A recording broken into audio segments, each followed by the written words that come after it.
Hello बच्चों, this is OP Gupta, your math mentor on this beautiful channel of yours, Mathematica by OP Gupta। आज के lecture में हम लोग class 12th mathematics के MCQs लेने वाले हैं। तो टॉपिक क्या होगा, चलिए स्टार्ट करते हैं जरा। तो यहाँ पर जैसा कि आप देख रहे हैं बेटा, टॉपिक क्या होने वाला है, डिटर्मिनेंट्स। ठीक है, तो सॉल्व करते हैं बेटा one by one each and every question को। तो सबसे पहले हमारे पास क्वेश्चन 1 है। क्वेश्चन 1 में हमें मैट्रिक्स ए दिया हुआ है, आपको मैट्रिक्स ए का डिटर्मिनेंट बताना है। मैट्रिक्स ए को ध्यान से देखिए, matrix A skew symmetric matrix है, ठीक है, जिसका ऑर्डर है 3, जिसका ऑर्डर है 3। मतलब मैट्रिक्स ए ऐसा मैट्रिक्स है जो कि ऑड ऑर्डर का स्क्यू सिमेट्रिक मैट्रिक्स है, ऑड ऑर्डर का स्क्यू सिमेट्रिक मैट्रिक्स है। तो कोई भी मैट्रिक्स अगर ऑड ऑर्डर का स्क्यू सिमेट्रिक मैट्रिक्स होगा तो उसका डिटर्मिनेंट वैल्यू पक्का 0 होगा, समझे। तो यहां पर ऑप्शन ए को आप मार्क करिए, क्वेश्चन ए हो गया है, सीधा सा कंसेप्ट है। क्वेश्चन नंबर 2 में क्या बोला हुआ है बच्चों, मैट्रिक्स ए आपका स्क्वायर मैट्रिक्स है जिसका ऑर्डर 3 है और इसका डिटर्मिनेंट वैल्यू दे रखा है -2, यानी आपको डिटर्मिनेंट ऑफ ए दे रखा है -2। ठीक है, आपको इसकी वैल्यू बतानी है, determinant of 3 times matrix A. Formula क्या लगेगा, ध्यान से देखना। इसका डिटर्मिनेंट क्या होता है, k raise to the power n into determinant of matrix A. k क्या है, कोई भी रियल नंबर, और n क्या है, n is order of matrix A. This is order of matrix ए, समझे। तो हमारे मैट्रिक्स ए का तो ऑर्डर 3 है, बता रखा है, k का मतलब भी 3 है, यानी 3 to the power 3 into determinant of A, यानी ये हो जाएगा 27 इंटू -2। डिटर्मिनेंट ऑफ ए की वैल्यू -2 गिवन है, आंसर आ गया -54, यानी ऑप्शन बी को चेक करिए, क्वेश्चन 2 का ऑप्शन बी सही हो गया। ठीक है बेटा, क्वेश्चन 3 की तरफ चलते हैं। क्वेश्चन 3 में क्या है बच्चों, क्वेश्चन 3 ये रहा आपके पास। इसमें आपको मैट्रिक्स ए दे रखा है जिसका ऑर्डर आपको दिख रहा होगा, स्क्वायर मैट्रिक्स ही है ये भी। फिर आपको ये दे रखा है, आपसे इसकी वैल्यू पूछी गई है। यहां से हम क्या इंफॉर्मेशन लेकर आएंगे, ध्यान से सुनना। किसी भी मैट्रिक्स को अगर वो स्क्वायर मैट्रिक्स है ना, उसके एडजॉइंट से मल्टीप्लाई करते हैं तो हमें ये मिलता है बेटा, determinant of the matrix into unit matrix of same order. तो अगर इससे कंपेयर करोगे ना तो आरएचएस में आप चेक करो, आपको मैट्रिक्स ए का डिटर्मिनेंट मिल गया, मतलब 5 है। अब इसके पास आओ, adjoint of 2 times matrix A, तो यहां पर हम कौन सा फॉर्मूला लगाएंगे, एडजॉइंट ऑफ ए का डिटर्मिनेंट क्या होता है, डिटर्मिनेंट ऑफ ए की पावर n-1, n का मतलब है मैट्रिक्स ए का ऑर्डर। ठीक है बच्चों, आपके क्वेश्चन में जो पूछा हुआ है इसमें मैट्रिक्स ए का काम 2a कर रहा है, फॉर्मूले से कंपेयर करके बोल रहा हूं। ठीक है, तो आप लिखेंगे determinant of 2a raise to the power order -1, यानी 3-1। जो मैट्रिक्स ए का ऑर्डर है वही मैट्रिक्स 2a का ऑर्डर होगा। ठीक है बेटा, तो ये आपका हो जाएगा 2 raise to the power 3 into determinant of A पूरे की पावर 3-1, यानी 2। समझो मैंने क्या किया, जो मैंने स्क्वायर ब्रैकेट में लिखा है ना, उसमें मैंने ये प्रॉपर्टी लगा ली है जो पिछले क्वेश्चन में भी हमने यूज किया था, ये वाली प्रॉपर्टी यहां पर इसके लिए 2 टाइम्स मैट्रिक्स ए के डिटर्मिनेंट के लिए। और इस पूरे की पावर में ये 3-1 तो हमने पहले ही लिखा हुआ है, मतलब 2। समझ गए इतना, ठीक है। तो ये फाइनली क्या बनेगा, दिस विल बी 2 की पावर में 6 इंटू डिटर्मिनेंट ऑफ ए का स्क्वायर। डिटर्मिनेंट ऑफ ए ये रहा बेटा, यानी इसका स्क्वायर, दैट इज 25। डायरेक्ट 25 भी लिख सकते हो, आपके ऑप्शंस में हमें देखना पड़ेगा, तो फिलहाल तो ऐसा नहीं है। 2 की पावर 6 का मतलब हो जाएगा 64 इंटू 25। अब इसको मल्टीप्लाई करेंगे, 25 इंटू 4 यानी 100, कैरी 10 और ये आपका 160 यानी 1600। ऑप्शन सी को चेक करिए, यानी क्वेश्चन 3 के लिए ऑप्शन सी ठीक हो गया बेटा। ठीक है, क्वेश्चन 4 को देखते हैं। क्वेश्चन 4 यहीं पर आपको दिख रहा होगा। आपको इस डिटर्मिनेंट में एलिमेंट 3 का कोफैक्टर लिखना है। एलिमेंट 3 ये रहा, which is present in first row second column. इसका कोफैक्टर बनेगा C12 यानी -1 की पावर में i प्लस जे यानी 1 + 2 इंटू इसका माइनर M12। ठीक है, यानी ये बेसिकली नेगेटिव आएगा, negative of minor of this element. तो एलिमेंट 3 का माइनर बनेगा 6 यानी -6 इज द आंसर। ठीक है, कोफैक्टर का आंसर बता रहा हूं आपको। ये -1 की पावर 3 नेगेटिव आएगा और M12 की वैल्यू 6। तो finally cofactor of this element 3 is basically -6, यानी ऑप्शन डी को चेक करिए। क्वेश्चन 4 का ऑप्शन डी सही है। एक बार देखो ध्यान से, मेरी बात समझे कि नहीं। ठीक है, अब क्वेश्चन 5 को देखते हैं। इसमें क्या बोला हुआ है, ये डिटर्मिनेंट इसके इक्वल दे रखा है, आपको m-k की वैल्यू बतानी है। तो हमें इस डिटर्मिनेंट को एक्सपेंड करना होगा। स्टार्ट हो जाओ, रो 1 से एक्सपेंड कर दो सीधा। तो x into -x², x into -x² -1 minus of minus sign theta यानी प्लस साइन थीटा, और ये ब्रैकेट में आएगा x sine theta -1 into cos theta plus cos theta into 1 sine theta minus of minus x cos theta यानी plus का x cos theta. पहले इसको simplify कर लेते हैं, बाद में इसको इससे कंपेयर कर लेंगे। ठीक है, यहां पर ये आपको दे देगा -x³, चेक करिए, फिर ये -x, साइन थीटा को अंदर भेजते हैं, x into sine square theta minus sine theta into cos theta, this is plus sine theta into cos theta plus x cos square theta. ठीक है बेटा, अब कुछ चीज़ें यहाँ पर कटेंगी। अब ये दोनों तो यहाँ पर कट जाएंगे, ध्यान से देखिए। फिर इसमें से और इसमें से x कॉमन लोगे तो अंदर मिलेगा sign square theta plus cos square theta, मतलब वो 1 हो जाएगा। कहने का मतलब ये और ये आपको देके जाएंगे x इंटू 1 यानी सिर्फ x, पॉजिटिव x, और ये रहा नेगेटिव x यानी ये भी गया। फाइनली आपके पास रिजल्ट आएगा -x³। इसे हम कंपेयर करेंगे k इंटू एक्स की पावर m के साथ। यहाँ पर देखो RHS में क्या दे रखा था। ठीक है, इससे कंपेयर करोगे तो आपको k की वैल्यू समझ में आ रही होगी बेटा। k की वैल्यू आएगी -1 और m की वैल्यू आएगी 3। चेक करो मेरी बात समझे या नहीं। k की वैल्यू -1 और m की वैल्यू 3। आपको निकालना है m-k, तो 3 माइनस ऑफ -1 ये आ जाएगा 4। 4 का मतलब ऑप्शन डी को चेक करिए, यानी 5th का ऑप्शन डी सही हो गया। ठीक है बेटा, अब आगे चलते हैं क्वेश्चन नंबर 6 की तरफ। क्वेश्चन 6 में क्या है, तो ये रहा क्वेश्चन नंबर 6। इसमें क्या बोला हुआ है, this determinant is equal to 0 gives an equation of line x equal to λy। तो आपको लैम्डा बताना है, मतलब इस डिटर्मिनेंट को हमें सॉल्व करना पड़ेगा। तो रो 1 से एक्सपेंड करो या फिर C1 से कर लो। मैं C1 से कर लेता हूँ। 1 into 9y minus 3x minus 1 into -1 into ये बनेगा 3y माइनस x, चेक करिए। ठीक है, फिर आपका आएगा 3 3 9 -9 0 हो जाएगा, उसको छोड़ दो। यहाँ से इसको सिंप्लीफाई कर लेते हैं। This will be 9y minus 3x, now this is equal to -3y plus x, all that is equal to 0। Let's simplify this further, तो ये बनेगा आपका 6y 9y minus 3y 6y x minus 3x यानी -2x, now that is equal to 0। यहाँ से आप इसको simplify करेंगे तो x की वैल्यू आ जाएगी 3y के इक्वल।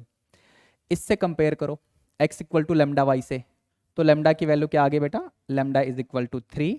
3 का मतलब हुआ ऑप्शन डी, क्वेश्चन नंबर 6 का ऑप्शन डी सही हो गया। ठीक है बच्चों, आगे चलते हैं, नेक्स्ट क्वेश्चन लेते हैं, क्वेश्चन नंबर 7। क्वेश्चन नंबर 7 में बोला हुआ है A and B are matrices of the order 3/3 such that determinant of A दिया हुआ है, डिटर्मिनेंट ऑफ B दे रखा है, आपको इसकी वैल्यू बतानी है। ठीक है, तो यहां पर सबसे पहले आप लिखो 2 की power 3 into determinant of AB, फिर इसके बाद ये तो 8 हो जाएगा और यहाँ पर हम लिखेंगे determinant of A into determinant of B. अब इनकी वैल्यूज आपके पास हैं, डिटर्मिनेंट ऑफ ए का मतलब है 5, डिटर्मिनेंट ऑफ बी का मतलब है 10। सॉल्व करो, ये आपका आ जाएगा 80। 80 का मतलब ऑप्शन बी चेक करिए, क्वेश्चन 7 का ऑप्शन बी हो गया। देखते रहना आपको समझ में आ भी रहा है कि नहीं, ठीक है। फिर क्वेश्चन नंबर 8 लेते हैं बेटा। क्वेश्चन नंबर 8 भी डायरेक्ट क्वेश्चन है, मैट्रिक्स ए दे रखा है और आपको इसका इन्वर्स बताना है। तो सबसे पहले हम इसका डिटर्मिनेंट निकाल लेंगे। डिटर्मिनेंट आपका आएगा -4 इंटू 0 यानी 0 माइनस ऑफ 3 इंटू -1 यानी -3। डिटर्मिनेंट ऑफ ए की वैल्यू तो ये रही। अब इसका इन्वर्स जब लिखेंगे तो हमें ये फॉर्मूला यूज़ करना पड़ेगा, adjoint of matrix A divided by its determinant value. तो अब ये 2/2 का मैट्रिक्स है ना, इसका हम एडजॉइंट इजीली लिख लेंगे। कैसे? डायगोनल के एलिमेंट्स को इंटरचेंज करिए और नॉन डायगोनल वालों को साइन चेंज करिए। तो ये आपके डायगोनल के एलिमेंट्स हैं, इनको हम इंटरचेंज करेंगे। तो ये बन जाएगा आपका 0 और यहाँ पर -4। और नॉन डायगोनल के एलिमेंट्स हैं 3 एंड -1, इनका हमें साइन चेंज करना है, यानी ये हो जाएगा -3 और ये हो जाएगा +1। अब जरा अपने ऑप्शंस को एनालाइज करो, कौन सा ऑप्शन ठीक हो जाएगा क्वेश्चन नंबर 7 में। ठीक है बेटा, तो यहाँ पर आपके ऑप्शंस में अगर आप चेक करेंगे तो ऑप्शन ए वाला आपको एज इट इज दिख रहा होगा। क्वेश्चन 8 का ऑप्शन ए सही हो जाएगा। ठीक है बेटा, आगे चलते हैं क्वेश्चन नंबर 9 की तरफ। क्वेश्चन 9 ये रहा बच्चों। इसमें मैट्रिक्स ए का डिटर्मिनेंट निकालना है, बड़े आराम से हो जाएगा। ये बनेगा आपका cos square 30 degree minus of minus sine square 60 degree, यानी ऐसे लिख लो। अब यहाँ से आप cos 30 की वैल्यू पुट कर सकते हो और sin 60 की वैल्यू भी पुट कर सकते हो, स्क्वायरिंग करके ऐड करना है। ठीक है, cos 30 आपका √3/2 का होल स्क्वायर, मतलब ये आपका हो जाएगा 3/4 और sin 60 भी आपका सेम ही होता है ना, और स्क्वायर तो है ही, तो 3/4। कहने का मतलब 2 टाइम्स 3/4। एक बार सिंप्लीफाई करिए, 3/2 आंसर आ जाएगा क्वेश्चन नंबर 9 के लिए। तो ऑप्शन ए में आपको 3/2 दिख रहा होगा, 9 का ऑप्शन ए सही हो गया। ठीक है बेटा, क्वेश्चन नंबर 10 को देखो। क्वेश्चन नंबर 10 बेसिकली कंसेप्ट्स के ऊपर बेस्ड है। इसमें क्या बोल रहा है, the determinant value of a square matrix of order 3 is known to be 4। ठीक है, यानी डिटर्मिनेंट वैल्यू दे रहा है किसी ऑर्डर 3 के स्क्वायर मैट्रिक्स का। Then the determinant value of the matrix formed by replacing each element by its cofactor। अब actually में कोफैक्टर का जब रोल आता है ना, तो वहां से हमें जो नया मैट्रिक्स मिल रहा होता है वो एडजॉइंट वाला मैट्रिक्स मिलता है, अगर हम कोफैक्टर से बनने वाले मैट्रिक्स का ट्रांसपोज ले लें, है ना। मतलब मैं ये कह रहा हूं कि यहां पर एडजॉइंट ऑफ ए के ट्रांसपोज का डिटर्मिनेंट पूछ रहा है आपसे ये। तो इसे आप लिख सकते हैं मैट्रिक्स ए डैश की पावर में 3-1। ऑर्डर 3 है, जो मैट्रिक्स ए का ऑर्डर होगा वही ए डैश का ऑर्डर होगा। ठीक है, क्योंकि स्क्वायर मैट्रिक्स है। अब यहां पर किसी भी मैट्रिक्स का डिटर्मिनेंट और उसके ट्रांसपोज का डिटर्मिनेंट ये तो सेम ही होता है, तो इसे आप लिख सकते हैं मॉड ए की पावर में 3-1 यानी 2, यानी 4 की पावर में 2 यानी 16, यानी ऑप्शन बी को चेक करिए, क्वेश्चन 10 का ऑप्शन बी हो गया। ठीक है बेटा, ध्यान से देखना। आगे चलते हैं क्वेश्चन नंबर 11 की तरफ। क्वेश्चन नंबर 11 ये रहा बेटा। यहां पर ये मैट्रिक्स ए दिया हुआ है कि ये सिंगुलर मैट्रिक्स है, तो आपको x की वैल्यू बतानी है। ऑप्शंस को देखो, तो सिंगुलर मैट्रिक्स है मतलब इसका डिटर्मिनेंट 0 होगा। तो डिटर्मिनेंट हम जब निकालेंगे तो 3 इंटू x/6 माइनस 2 इंटू 1 यानी 2 इज इक्वल टू 0। यहां से सॉल्व करोगे तो ये बनेगा आपका x minus 2 is equal to 2, यानी x की वैल्यू आएगी 4 और ये मुझे ऑप्शन सी में दिख रहा है। 11th का ऑप्शन सी हो गया। चेक करिए, बातें समझ आ रही हैं। ठीक है, क्वेश्चन नंबर 12 को देखते हैं, यहीं पर है। Matrix A dash represents the transpose of this matrix A। तो आपको मैट्रिक्स A के ट्रांसपोज का डिटर्मिनेंट निकालना है। तो बेसिकली ये तो आपके मैट्रिक्स A के डिटर्मिनेंट के ही इक्वल हो जाएगा, अभी तो बता रहा था किसी क्वेश्चन में। तो यहां पर इसका डिटर्मिनेंट निकाल लो आप आराम से। क्या आएगा, cos square omega plus sine square omega. अब ये तो 1 होता है, मतलब आपका आंसर 1 आ गया, यानी ऑप्शन डी को चेक करिए। क्वेश्चन नंबर 12 का ऑप्शन डी सही हो गया। देखो ध्यान से, ठीक है बेटा। क्वेश्चन नंबर 13 को लेते हैं।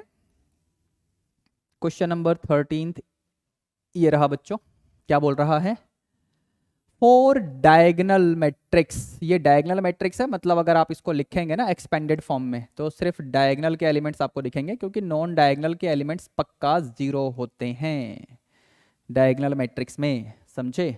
तो इसका डिटर्मिनेंट वैल्यू बताना है। अब वैसे तो यहाँ पर आप एक्सपेंड करके भी आंसर निकाल सकते हो, लेकिन इसका शॉर्टकट भी आपको बताऊंगा मैं। फिलहाल आप एक्सपेंड कर लो, तो एक्सपेंड करोगे तो क्या आएगा, 1 इंटू 2 इंटू 3 यानी 6 आएगा। और यही शॉर्टकट है। शॉर्टकट क्या है कि जो भी डायगोनल मैट्रिक्स है ना, उसके डायगोनल एलिमेंट्स को मल्टीप्लाई कर दो तो क्या मिलेगा, उस डायगोनल मैट्रिक्स के डिटर्मिनेंट का वैल्यू मिलेगा। मतलब इन जनरल अगर मैं आपसे कहूं कि कोई 3/3 का डायगोनल मैट्रिक्स लिख दिया मैंने, सपोज इस तरीके से, है ना। अब मुझे इसका डिटर्मिनेंट चाहिए, मान लो ये कोई मैट्रिक्स ए है, अब मुझे इसका डिटर्मिनेंट चाहिए, तो मैं क्या करूंगा, इसके सिर्फ डायगोनल एलिमेंट्स को मल्टीप्लाई कर दो, दैट्स इट, बात खत्म। तो यहां पर देख लो 1 इंटू 2 इंटू 3 यानी 6 का मतलब ऑप्शन ए यानी 13th का ऑप्शन ए सही हो जाएगा, ठीक है बेटा। क्वेश्चन 14 को देखना।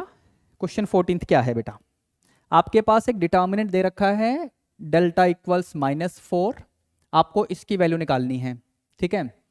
यहां पर अगर आप इस डिटर्मिनेंट के हर एलिमेंट का कोफैक्टर निकालें और उसका ट्रांसपोज लेकर एक नया मैट्रिक्स लिखें, मतलब एडजॉइंट वाला मैट्रिक्स बोल रहा हूं, तो आपको ये मिलेगा, चेक करके देख लो, ठीक है। कहने का मतलब अगर इसके करस्पॉन्डिंग मैट्रिक्स को मैं मैट्रिक्स ए बोलूं, ठीक है, तो ये क्या है, ये एडजॉइंट ऑफ मैट्रिक्स ए है। तो यहां पर आपको दे रखा है डिटर्मिनेंट ऑफ मैट्रिक्स ए यानी -4, और यहां आपसे पूछा हुआ है डिटर्मिनेंट ऑफ एडजॉइंट ऑफ ए। ये ऑब्जर्वेशन की चीज है, वो तो मैंने ऑब्जर्व कर लिया है, बाकी आप निकाल के देख लो, ठीक है। यानी इसके हर एलिमेंट का कोफैक्टर निकालिए, इसको एक मैट्रिक्स की तरह लिख लो पहले, फिर एडजॉइंट मैट्रिक्स लिखो और इससे कंपेयर करना, इन एलिमेंट्स के साथ कंपेयर करना, समझ गए। तो यहाँ पर डिटर्मिनेंट ऑफ ए दे रखा है -4, मैंने इस मैट्रिक्स को मैट्रिक्स ए मान लिया है इन सभी एलिमेंट्स की हेल्प से जो बनेगा।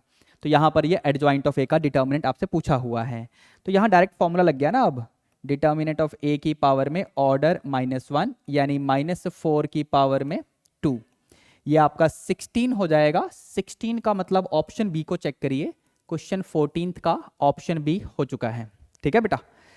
अब चलते हैं जरा नेक्स्ट क्वेश्चन यानी क्वेश्चन नंबर 15 की तरफ। अब क्वेश्चन नंबर 15 को देखते हैं, इसमें क्या बोला हुआ है, if this represents greatest integer function, और एक्स वाई जेड के ऊपर कंडीशंस भी आपको दे रखी हैं, तो आपको इसकी वैल्यू बतानी है, ठीक है। तो इसके हिसाब से ग्रेटेस्ट इंटीजर ऑफ एक्स क्या आएगा, -1, ग्रेटेस्ट इंटीजर ऑफ वाई क्या आएगा, तो 0, ग्रेटेस्ट इंटीजर ऑफ जेड क्या आएगा, तो 1, ठीक है। इन सभी को अपने डिटर्मिनेंट में हम यूज करेंगे। ये बनेगा -1 + 1 यानी 0, ये -1, ये -1, ठीक है। फिर डिटर्मिनेंट ऑफ y का मतलब हो गया 0, दैट इज 0, 0 + 1 यानी 1, और ये 0। फिर डिटर्मिनेंट ऑफ z यानी 1, तो ये आपका 1 हो गया, और ये भी 1 हुआ, और ये 1 + 1 यानी 2 हो जाएगा। अब इस डिटर्मिनेंट को हमें एक्सपेंड करना है, इसकी वैल्यू बतानी है, तो रो 1 से एक्सपेंड कर दो, तो ये तो आपका हो जाएगा सीधा 0 - 0 + 1 इंटू क्या बनेगा, ये 0 माइनस ऑफ -1 यानी +1, यानी फाइनली आपका आंसर आएगा 1। ऑप्शन सी को देखिए, क्वेश्चन नंबर 15 का ऑप्शन सी सही हो गया, ठीक है बेटा। क्वेश्चन नंबर 15 हो चुका है बेटा। अब 16 की तरफ चलते हैं। क्वेश्चन 16 में क्या है, ये रहा क्वेश्चन 16। इसमें आपको मैट्रिक्स ए दिया हुआ है और इसके इनवर्स का डिटर्मिनेंट निकालना है। अब अगर आप सोचें कि सबसे पहले हम मैट्रिक्स ए का इनवर्स निकालेंगे फिर उसका डिटर्मिनेंट निकालेंगे, काफ़ी लंबा क्वेश्चन हो जाएगा ना। ऐसे कर सकते हो लेकिन करना नहीं है, हम प्रॉपर्टी यूज करेंगे। लेकिन उससे पहले मैं जरा इस मैट्रिक्स का डिटर्मिनेंट लिख लेता हूँ। सबसे पहले आप इसको ना कॉलम 2 के अलोंग एक्सपेंड कर दो, तो ये बनेगा -(-1) इंटू, अब यहाँ से क्या आएगा आपका 3 3 = 9 + 2 यानी ये हो जाएगा 11 +11, ठीक है। अब हम यहाँ फॉर्मूला क्या यूज करेंगे, मैट्रिक्स ए के इनवर्स का अगर आपको डिटर्मिनेंट लेना है तो आप क्या कर सकते हो बेटा, मैट्रिक्स ए के डिटर्मिनेंट का इनवर्स कर दो, यानी इसको आप ऐसे लिख लो, समझे? तो आंसर क्या आ गया? 1/11, यानी ये रहा ऑप्शन डी। 16th का ऑप्शन डी हो चुका है। ठीक है बेटा, अब चलते हैं क्वेश्चन नंबर 17th की तरफ। क्वेश्चन नंबर 17th, इसमें आपको मैट्रिक्स ए देकर इसकी वैल्यू पूछी गई है। ध्यान से सुनिए, फॉर्मूले आपको आते ही हैं। ये बन जाएगा डिटर्मिनेंट ऑफ ए की पावर 3 - 1, क्योंकि ऑर्डर 3 दे रखा है। That means it is determinant of A plus determinant of A का स्क्वायर। तो सबसे पहले मेरे को डिटर्मिनेंट ऑफ ए तो निकालना ही पड़ेगा। रो 1 से एक्सपेंड कर लेंगे, ये बनेगा 5, 3 - 4 यानी -1, फिर 0 उसको छोड़ दो, प्लस में 4, मल्टीप्लाई में आएगा 2 to the 4 - 3 यानी 1। तो ये बनेगा -5 प्लस में 4 यानी -1। डिटर्मिनेंट ऑफ ए मिल चुका है -1, यहाँ पर इसका स्क्वायर यानी +1 हो जाएगा। -1 + 1 दैट इज 0। 0 का मतलब ऑप्शन ए को चेक करिए, 17th का ऑप्शन ए हो गया बेटा। ठीक है, आगे चलते हैं क्वेश्चन नंबर 18th की तरफ। Now we have question number 18th। इसमें हमें क्या बोला हुआ है, ये लेंदी क्वेश्चन है। LHS में 3 मैट्रिसेस का मल्टीप्लिकेशन है, RHS में एक मैट्रिक्स दे रखा है, आपको इस मैट्रिक्स ए की वैल्यू निकालनी है। ठीक है, ये रहा मैट्रिक्स ए, इसकी वैल्यू आपको फाइंड करनी है। प्रॉपर्टी हम क्या यूज करेंगे, ध्यान से देखना बेटा। अगर कभी आपके पास ऐसी सिचुएशन है, आपको मैट्रिक्स ए निकालना है, या तो आप स्टेप बाय स्टेप करो। सबसे पहले दोनों तरफ P इनवर्स से प्री मल्टीप्लाई करो, फिर Q इनवर्स से पोस्ट मल्टीप्लाई करो। समझ गए? तो मैं डायरेक्टली कर दूंगा, मैं लिखूंगा A = P inverse into R into Q inverse. समझे? इसको मैट्रिक्स P बोल रहा हूं, इसे Q बोल रहा हूं और इसे R बोल रहा हूं। तो हमें चाहिए P इनवर्स। P इनवर्स आएगा, इसका डिटर्मिनेंट आप चेक करो 1 आएगा। तो हम डायरेक्टली यहाँ पर एडजॉइंट को डिटर्मिनेंट से डिवाइड कर देंगे, सीधा एडजॉइंट के ही इक्वल आ जाएगा ना P इनवर्स का वैल्यू, क्योंकि डिटर्मिनेंट की वैल्यू 1 आ रही है। डायगोनल के एलिमेंट्स इंटरचेंज, नॉन डायगोनल वालों का साइन चेंज। ठीक है बेटा, अब इसके बाद मैट्रिक्स Q का भी हमें इनवर्स लेना है। तो ये क्या बनेगा, यहाँ पर इसका डिटर्मिनेंट हम निकालेंगे तो 9 - 10 यानी माइनस का 1 आएगा। 1/-1 डायरेक्टली -1 ही लिख लो। और यहाँ पर एडजॉइंट, तो डायगोनल के एलिमेंट्स इंटरचेंज, नॉन डायगोनल वालों का साइन चेंज। इस तरीके से आप इसे डायरेक्टली ऐसे भी लिख सकते हो, 3 2 5 3। ये आपका P इनवर्स आ गया और Q इनवर्स आ गया। तो मैट्रिक्स ए क्या बनेगा, यहाँ बताया था मैंने आपको। तो P इनवर्स यानी ये रहा 2 - 1 - 3 और ये 2, इसको हम मैट्रिक्स R से मल्टीप्लाई करेंगे। ये रहा मैट्रिक्स R, -2 4 3 -1, और फिर यहाँ पर मैट्रिक्स Q का इनवर्स यानी 3 2 5 3। ठीक है, चलिए मल्टीप्लिकेशन शुरू करते हैं। सबसे पहले इन दोनों को मल्टीप्लाई करेंगे तो ये बनेगा आपका 2 2 -4 -3 यानी -7। ठीक है, 4 2 8 +1 यानी 9, ये बनेगा प्लस का 6 और फिर से 6 यानी 12, ये बनेगा आपका -12 -2 यानी -14, और फिर इसे इसके साथ मल्टीप्लाई करना है 3 2 5 3। चलिए स्टार्ट करते हैं इसका भी मल्टीप्लिकेशन। ये आपका हो जाएगा 5 9 = 45, 45 में से 21 गए, क्या बचा 24। ठीक है, अब फर्स्ट पोजीशन पे 24 कहाँ पर है, ऑप्शन बी, सी और डी में है। ठीक है, मतलब आगे भी करना पड़ेगा। -7 × 2 यानी -14 प्लस 27, 27 -14 यानी ये आएगा 13। अब सेकंड पोजीशन पे 13, ये भी हर जगह पर है, ऑप्शन बी, सी और डी में देख लो। यानी आगे भी करना पड़ेगा। 12 3 = 36 -14 5 = 70 यानी 36 - 70, तो ये आपका हो जाएगा -34। तो -34 बेसिकली इन दोनों ऑप्शंस में है, यानी ऑप्शन डी तो गया, ये तो पहले ही जा चुका है। अब लास्ट वाला भी करना पड़ेगा। 12 2 = 24 -42 यानी -18, 24 - 42। तो ऑप्शन चेक करिए, ये आपका ऑप्शन बी सही हो गया, यानी क्वेश्चन नंबर 18 का ऑप्शन बी सही हो जाएगा बच्चों। ठीक है, ध्यान से देखिए। आगे चलते हैं क्वेश्चन नंबर 19 की तरफ। क्वेश्चन 19 ये रहा बच्चों। इसमें क्या बोल रहा है, ए इनवर्स का ट्रांसपोज इज इक्वल टू, इसके इक्वल दिया हुआ है, आपको के बताना है, प्रॉपर्टी लगानी है सिंपल सी, ए इनवर्स का ट्रांसपोज ये किसके इक्वल होता है, ए ट्रांसपोज के इनवर्स के इक्वल होता है। ठीक है, अब इसे इसके साथ कंपेयर करो तो यहाँ से आपको के की वैल्यू मिल जाएगी, के की वैल्यू क्या मिलेगी, तो 1। अब 1 का मतलब क्या है, 1 का मतलब क्या है, देखो 1 आपको ऑप्शन सी में भी मिला हुआ है, यहाँ देख लो, और ऑप्शन डी में भी मिला हुआ है, लेकिन इसके आगे कुछ बातें लिखी हुई हैं। क्या बातें लिखी हैं, ध्यान से पढ़िए। ऑप्शन सी में लिखा हुआ है when A is a non singular matrix, और ऑप्शन डी में लिखा हुआ है A can be any square matrix. देखिए, क्योंकि यहाँ पर मैट्रिक्स ए का इनवर्स निकाला जा रहा है, इसमें देखिए यहाँ पर है ना, यहाँ भी देख सकते हो, तो matrix A has to be a non singular matrix. समझ गए, इसका मतलब यहाँ पर मोस्ट अप्रोप्रिएट आंसर क्या होगा, ऑप्शन सी वाला होगा। क्वेश्चन नंबर 19 का ऑप्शन सी हो जाएगा। ध्यान से देखो और समझो इस क्वेश्चन को, कंसेप्चुअल क्वेश्चन था ये। ठीक है, आगे चलते हैं क्वेश्चन नंबर 20 की तरफ। ये रहा बेटा क्वेश्चन नंबर 20। इसमें क्या है, मैट्रिक्स ए के लिए इसकी वैल्यू निकालनी है। अब इसमें जो प्रॉपर्टी लगेगी वो मैं आपको बता चुका हूं आज की क्लास में, लेकिन अगर आप इसको लेंदी तरीके से करना चाहें तो कैसे करोगे। मैट्रिक्स ए आपके पास है, इसका एडजॉइंट निकालो, फिर ये भी कहो कि 2/2 का है तो एडजॉइंट निकालने का शॉर्टकट मेरे को आता है, तो आप मैट्रिक्स ए का एडजॉइंट आराम से निकाल लेंगे शॉर्टकट मेथड से। फिर मैट्रिक्स ए और उसके एडजॉइंट मैट्रिक्स को मल्टीप्लाई करके जो आपका आंसर आएगा उसको अपने ऑप्शंस में आप ढूंढ सकते हो। बड़ा प्यारा तरीका है, कोई दिक्कत नहीं है।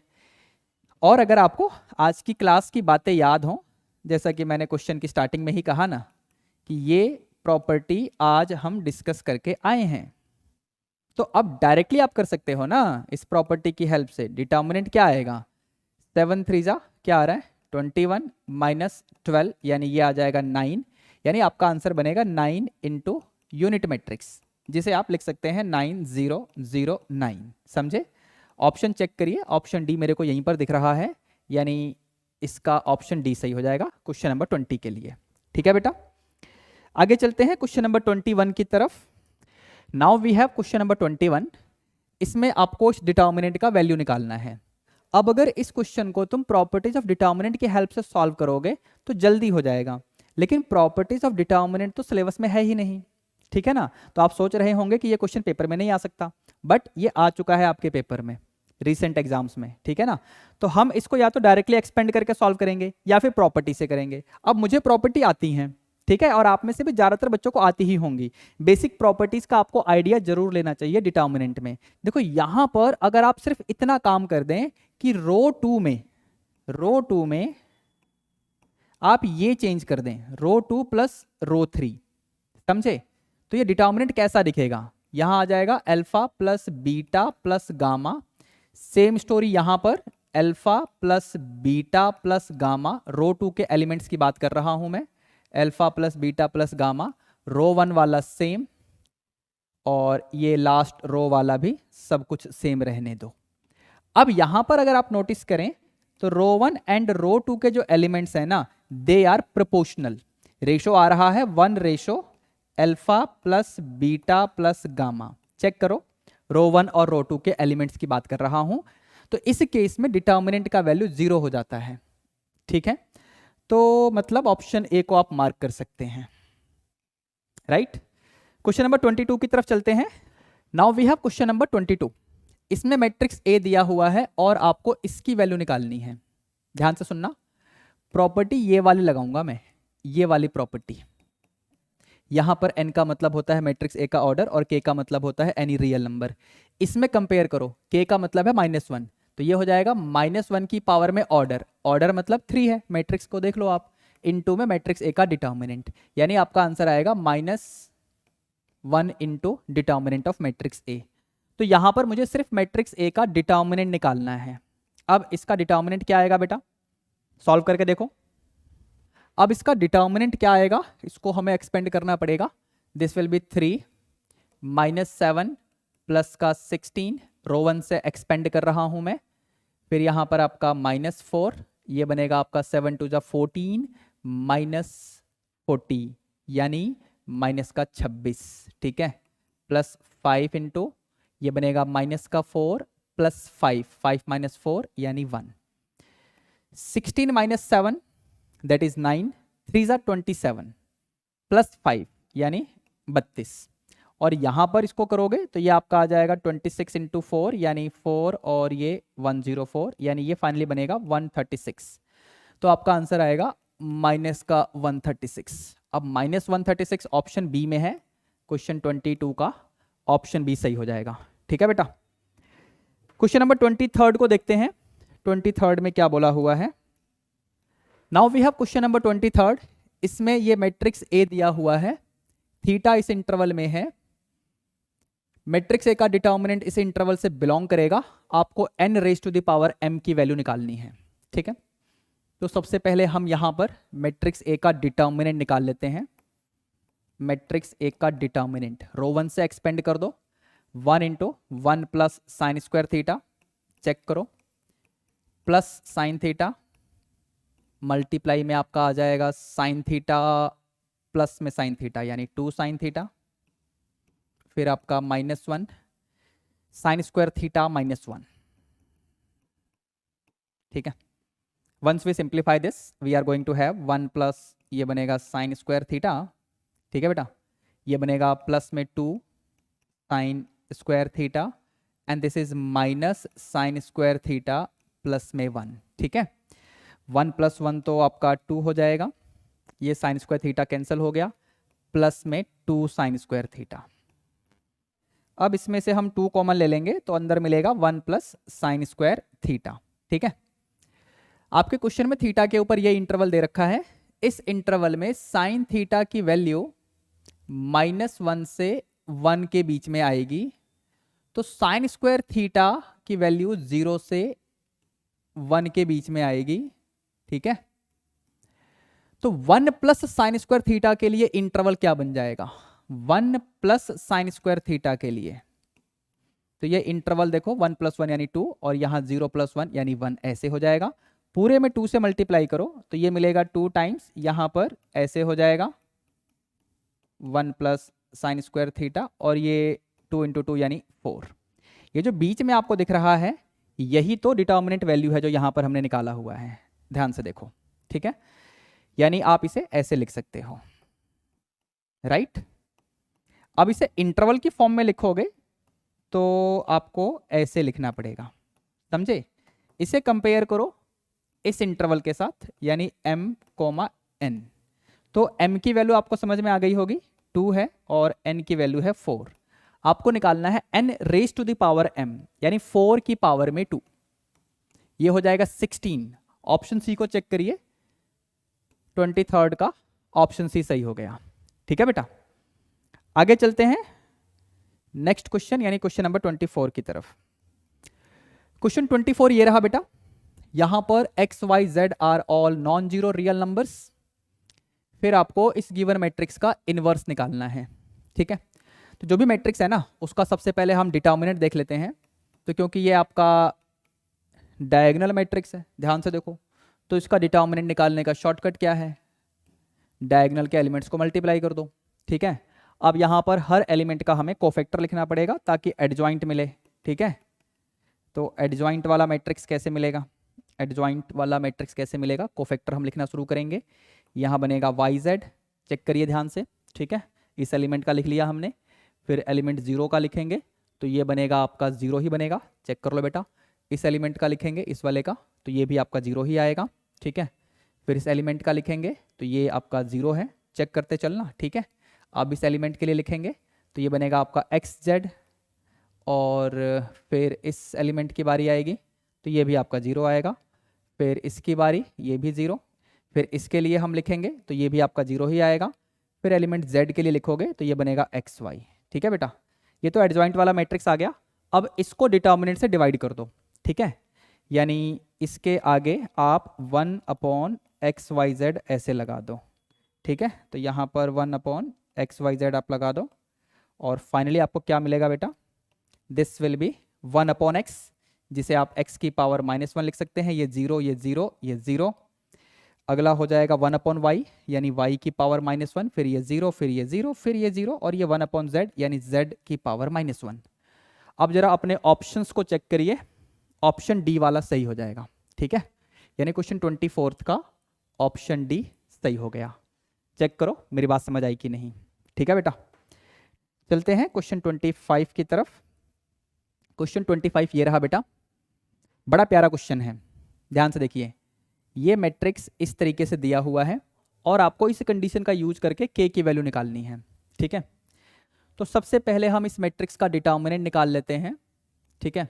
ये बनेगा m इंटू एम यानी m square minus m minus 1 का होल स्क्वायर। इसको हम सिंप्लीफाई कर लेते हैं, m square minus m square plus 2m minus 1। तो ये फाइनली आपका आ जाएगा 2m माइनस 1, समझे, ठीक है बेटा। अब देखना, जब आप इस चीज को लिख रहे होंगे तो आपके पास LHS में सीरीज क्या बनेगी, इसे ऑब्जर्व करना। यहां पर m है तो यहां पर भी m है, समझे। अब यहां पर अपने क्वेश्चन में देखो m की वैल्यू 1 2 3 इस तरीके से 2024 तक जा रही है, ठीक है।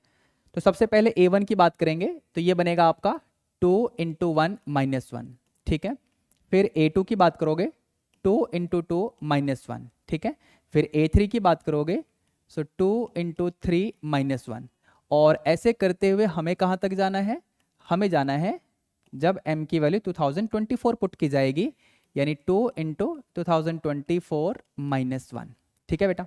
अब सुनना ध्यान से, ये a1 से लेकर a 2024 तक है, मतलब यहाँ पर 2024 टर्म्स हैं, ठीक है। इसका मतलब ये हुआ कि यहाँ टोटल कितने ब्रैकेट्स मैंने लिखे होंगे, 2024। हर ब्रैकेट में सेकंड नंबर पे -1 है, तो ये -1 कितनी बार लिखा गया होगा, 2024 बार, समझ गए। तो अब क्या करना है, हर ब्रैकेट के पहले टर्म में से 2 कॉमन है, अंदर बचेगा 1, फिर यहाँ पर 2, फिर अगले में 3, यहाँ देख लो, और ऐसे ही लास्ट में आपके पास आएगा 2024, ठीक है। और ये -1 की कहानी तो मैंने बता दी कि ये 2024 बार लिखा गया है और ये सारे ऐड हो रहे हैं, यानी -1 प्लस -1 प्लस -1 कहाँ तक, तो 2024 बार तक। तो बेसिकली ये हो जाएगा -1 इंटू 2024, समझे। अब ये जो ब्रैकेट में लिखा हुआ है ना, ये इसको हम डायरेक्टली कर सकते हैं। देखिए ध्यान से सुनना, sum of first n natural number का direct formula n into n plus 1 upon 2, इसे यूज करेंगे हम लोग। अब यहां पर इस कंसेप्ट को हम यूज करेंगे जो मैंने अभी आपको सिखाया। n की जगह पे 2024 डालना होगा आपको, बाहर इस 2 का ध्यान रखना, मतलब 2 टाइम्स ब्रैकेट लगाओ, यहां पर n की जगह 2024 मतलब 2024 इंटू 2025 अपॉन में 2, तो 2024 इंटू में 2025 अपॉन में 2, ठीक है। और माइनस में 2024 यहाँ पर आपको दिख रहा होगा 1 इंटू 2024, डायरेक्टली 2024 ही लिख लो। ये 2 तो कैंसिल हो जाएगा, ये वाला 2 और ये वाला 2, और पूरे में से आप 2024 को कॉमन लेंगे, अंदर मिलेगा 2025 -1, तो ये भी आपका 2024 ही हो जाएगा, मतलब फाइनली आ जाएगा 2024 का स्क्वायर। इसे हमें कंपेयर करना है के स्क्वायर के साथ, तो दैट इज इक्वल टू के स्क्वायर। यहां से k की पॉजिटिव वैल्यू क्या आ जाएगी बेटा, that will B 2024। Positive value इसलिए क्योंकि यहां पर आप देखो ना k ग्रेटर देन 0 बोला गया है। तो 2024 का मतलब ऑप्शन ए को चेक करिए, क्वेश्चन नंबर 25 का ऑप्शन ए सही हो गया, ठीक है बेटा। आगे चलते हैं, क्वेश्चन नंबर 26 को लेते हैं। यहां पर आपको मैट्रिक्स ए दिया हुआ है और इसकी वैल्यू निकालनी है। प्रॉपर्टी क्या यूज करोगे, ध्यान से देखना, इसे हम ऐसे लिख सकते हैं, ठीक है। तो डिटर्मिनेंट ऑफ ए की वैल्यू क्या आ जाएगी, 5 इंटू 1 यानी 5 माइनस 6 यानी -1। तो यहां पर इसका आंसर क्या बनेगा, डिटर्मिनेंट ऑफ ए की पावर 2023 मतलब -1 की पावर 2023, जो कि ऑड नंबर है। नेगेटिव नंबर की पावर में अगर ऑड नंबर होता है ना तो आंसर भी नेगेटिव आता है, मतलब -1 ही आएगा।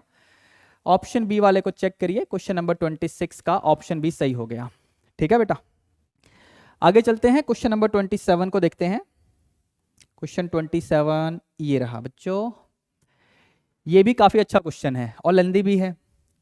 ये मैट्रिक्स दिया हुआ है और इस मैट्रिक्स का इनवर्स है, दोनों को मल्टीप्लाई करना है, फिर आपके पास ऑप्शंस हैं, ठीक है। तो इस मैट्रिक्स की बात करते हैं सबसे पहले। इसका डिटर्मिनेंट क्या आएगा? इसका डिटर्मिनेंट आएगा 1 plus ten square theta by to. Angle यहाँ पर थीटा बाई टू है, ठीक है बेटा। तो इसका एडजॉइंट अब निकालेंगे और इस डिटर्मिनेंट से डिवाइड कर देंगे। तो फिलहाल ये पहला मैट्रिक्स मैं लिख लेता हूँ, डायरेक्टली मल्टीप्लिकेशन शुरू कर देंगे ना। ये आपका है टेन थीटा बाई टू, ये आपका 1, ठीक है। डिटर्मिनेंट वैल्यू बाहर रखेंगे, यानी 1 upon 1 plus ten square theta by two, और एडजॉइंट वाला लिख लेंगे। इसका एडजॉइंट डायगोनल एलिमेंट्स को इंटरचेंज, नॉन डायगोनल वालों का साइन चेंज। देखो ध्यान से, मैंने नॉन डायगोनल वालों का साइन चेंज कर दिया है, डायगोनल वालों का एलिमेंट जो था ना उसको इंटरचेंज भी कर लिया है। अब इन दोनों मैट्रिसेस को मल्टीप्लाई करेंगे। इसको तो हम बाहर ही रखेंगे, मतलब डिटर्मिनेंट वैल्यू था ना, इसे आप बाहर ही रहने दो। इस तरीके से मैट्रिसेस को मल्टीप्लाई करेंगे तो 1 into 1 minus tan square theta by two, 1 minus tan square theta by two, फिर आपका minus tan theta by two और एक और minus tan theta by two, यानी minus two tan theta by two. फिर इसके बाद tan theta by two into 1 plus 1 into tan theta by two, यानी again 2 times tan theta by two, ऐसे आएगा। फिर tan theta by two into minus tan theta by two, यानी minus का ten square theta by two plus 1 into 1, यानी इसको 1 minus tan square theta by two ऐसे लिख सकते हो, ठीक है बेटा।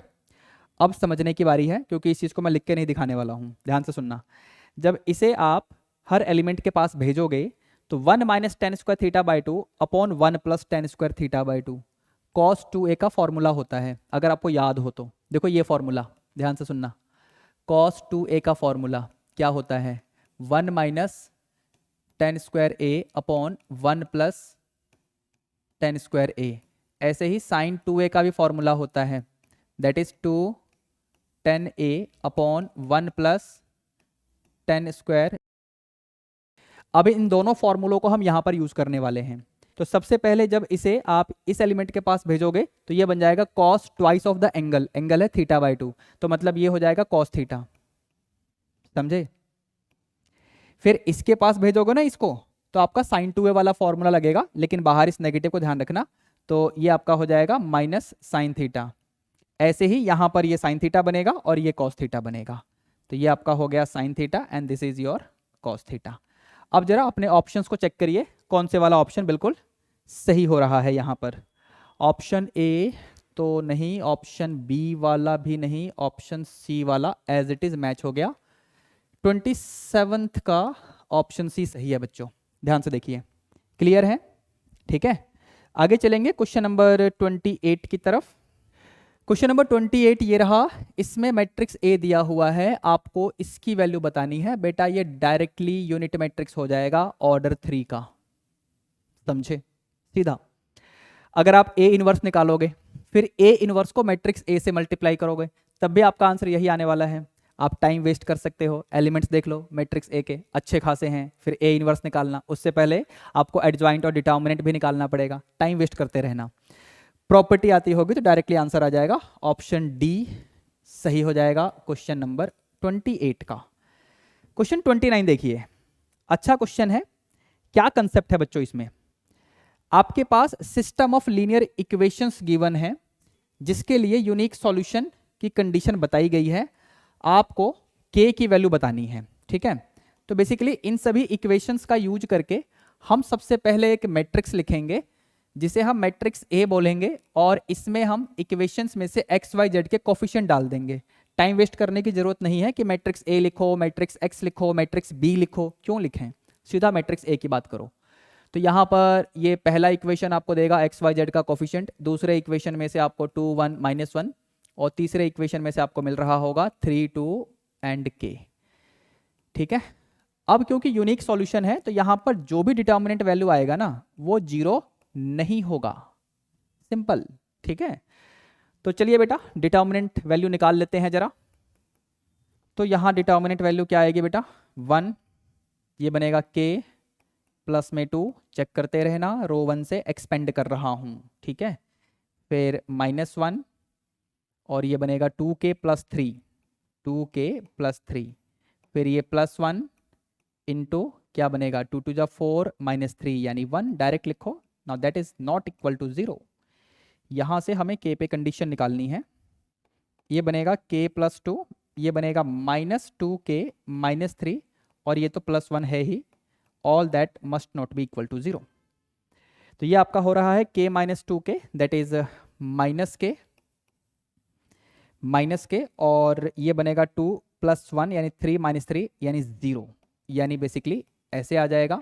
यानी हम कहेंगे k must not be equal to 0। इसको ऐसे भी कह सकते हो कि k can be any real number excluding 0। Options को देखते हैं, k कैन नॉट बी 0, ठीक है। ऑप्शन ए वाला सही हो जाएगा क्वेश्चन नंबर 29 के लिए, ठीक है बेटा। क्वेश्चन नंबर 30 की तरफ चलते हैं। क्वेश्चन 30 में क्या दिया हुआ है? क्वेश्चन 30 में बेसिकली हमारे पास 3 डिफरेंट इक्वेशंस गिवन है। पहली इक्वेशन, दूसरी इक्वेशन और तीसरी इक्वेशन। इन तीनों इक्वेशंस को हम मैट्रिक्स की हेल्प से कैसे एक्सप्रेस कर सकते हैं, ये पूछा गया है। तो सबसे पहले एक मैट्रिक्स ए होता है जिसमें हम एक्स वाई जेड के जो कोफिशिएंट्स होते हैं तीनों इक्वेशन से वो लिखते हैं। तो आपको मिल रहा होगा यहाँ पर 1 to 1, ठीक है। फिर इसके बाद सेकंड इक्वेशन में y नहीं है, मतलब 0y होगा, यानी ये वाला भी ठीक है। थर्ड इक्वेशन में 2 माइनस 3 और 0, ये ठीक है। एक्स वाई जेड, फिर 7 11 1, यानी ऑप्शन बी वाला सही हो जाएगा। क्वेश्चन 30 का ऑप्शन बी सही हो गया, ठीक है बेटा।